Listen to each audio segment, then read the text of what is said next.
I'm chairman of the Judiciary Committee. I do my job very responsibly. This committee is going to allow Mr. Barr to come forward. I stood by Mr. Mueller because I believe in the rule of law. There's politics and there's the rule of law. So to suggest that if you're a Republican and that you want Trump to win, somehow you can't do your job is absurd.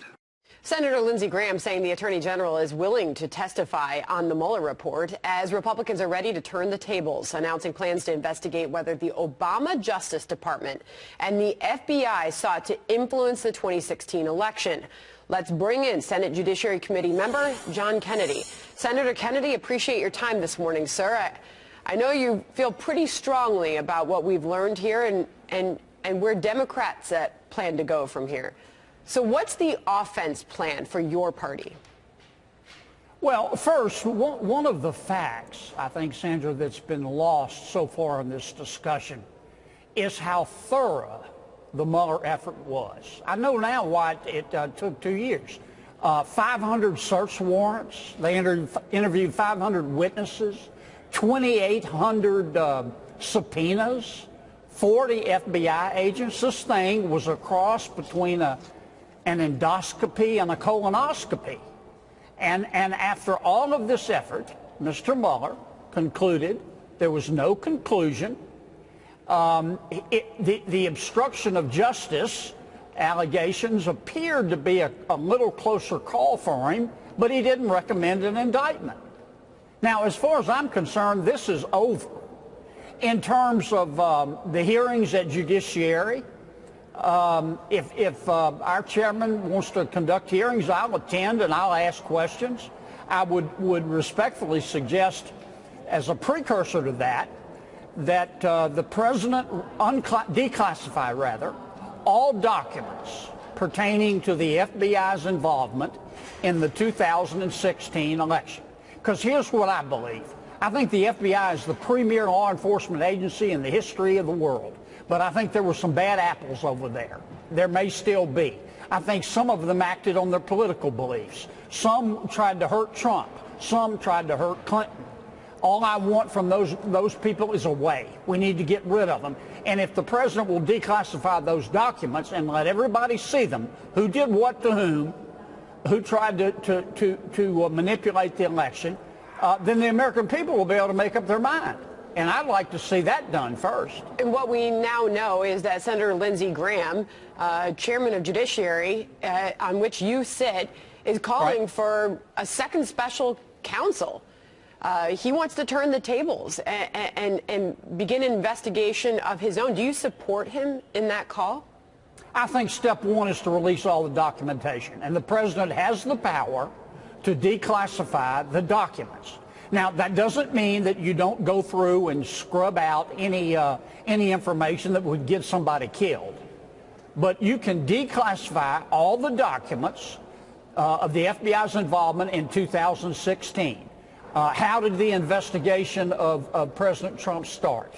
How did the investigation of Secretary Clinton start?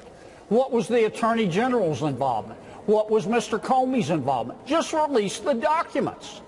And then let us all see them. Let the American people see them. I trust the American people to figure this out for themselves, but that's never been done. And the president has the power. He said back in September he was going to probably do it. Now's the time. I hear your call to Democrats to let this go, to move on. Yeah, let it go. Imagine, Senator, what we could accomplish if we focused all this energy, all this passion on trying to reduce the cost of health insurance in America, on trying to reduce our debt, on trying to balance the budget, on trying to cut the waste out of spending, on trying to contain China's rise in a peaceful way. Imagine what we could accomplish.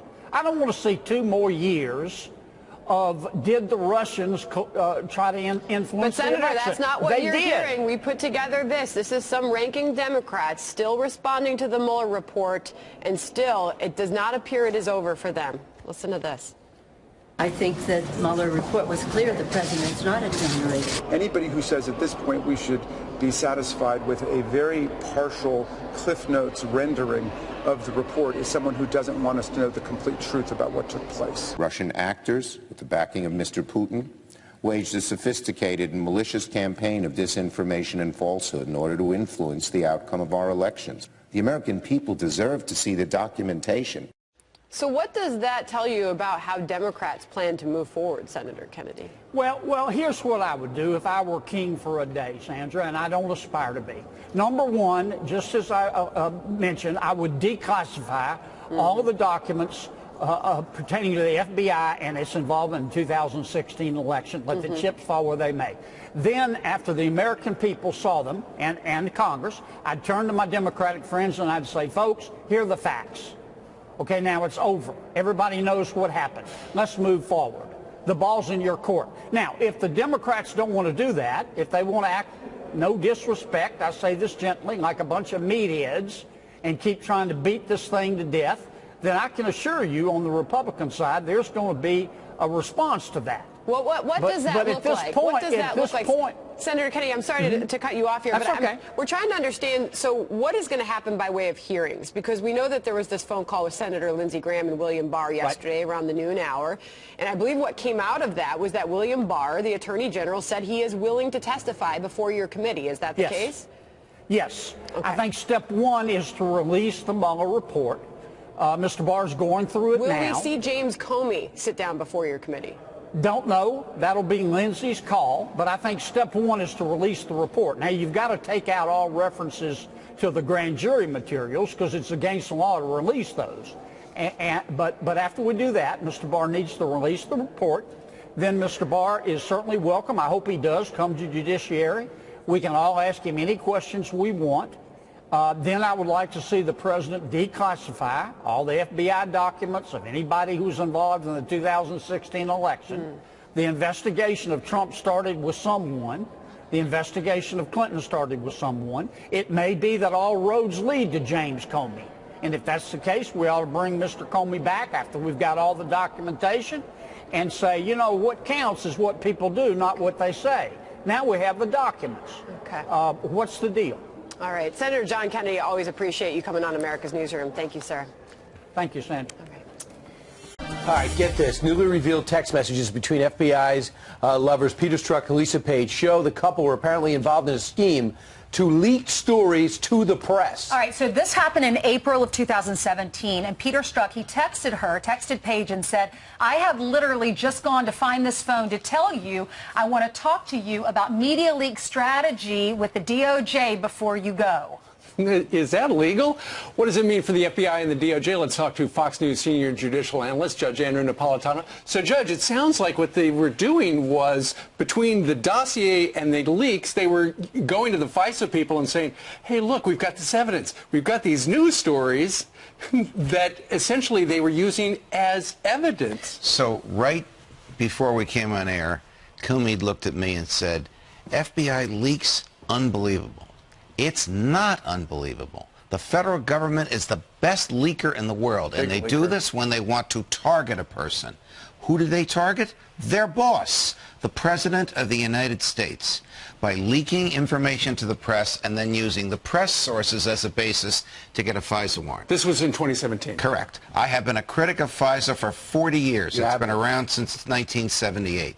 It lowers the standard for issuing a warrant. And it's so secret. Correct. The temptation for FBI agents, instead of going to judges like I was, where you have to demonstrate probable cause of crime and the judge grills you and decides whether or not he's going to sign the warrant, go to the FISA court, which delivers, this number will blow you away, 99.97% of all warrant requests, because there is no scrutiny, there is no transparency, there is no challenge, and the standard is so low. They sent that text message on April 10th, 2017. 2 days later, he writes her and says, well done, Page, because he was told that there are going to be 2 negative articles about Page's namesake, they say, which is Carter Page, coming out, and he was congratulating her on getting these negative stories out into the press. Well, this is obviously the wrong way for the FBI to conduct law enforcement. Here's what a lot of people probably want to know. Is it a crime? Depends on what they leaked. If they leak secrets,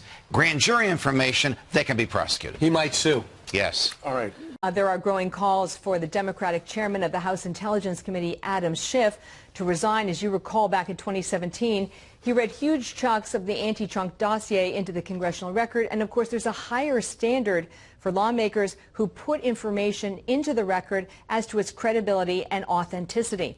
This morning, Mike Turner said this on CNN.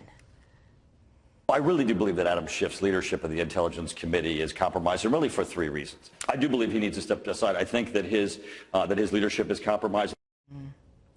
Former CIA Director John Brennan is saying that he believes he was the recipient of bad information upon which he made his public statements about the president. And the former Director of National Intelligence, DNI James Clapper, who's the intelligence chief, is also appearing to dial back his accusations. No, I don't. And I have put that in writing in my book as well. I have concerns, and as do others, and I have tried to be factual and temperate and moderate about it, but I do have concerns, and no, I don't have any regrets. Also, these newly obtained text messages between FBI lawyer Lisa Page and former acting FBI Director Andrew McCabe are raising new questions, and they show in mid-December 2016, so just about 3 weeks after the presidential election, Strzok was advised by DNI Clapper that he planned to meet with Brennan and Brennan's deputy. Within a minute of that text, McCabe replied, "Okay, what's important here is that Cohen is likely then Deputy CIA Director David Cohen." And two government sources told Fox News that it was, quote, highly irregular for Clapper to contact Strzok, who's at a much junior level, and share information about a meeting that would normally take place with then Director Comey. So we're reaching out to all of the parties to understand what happened at the meeting and whether there is some significance to the Russia collusion story.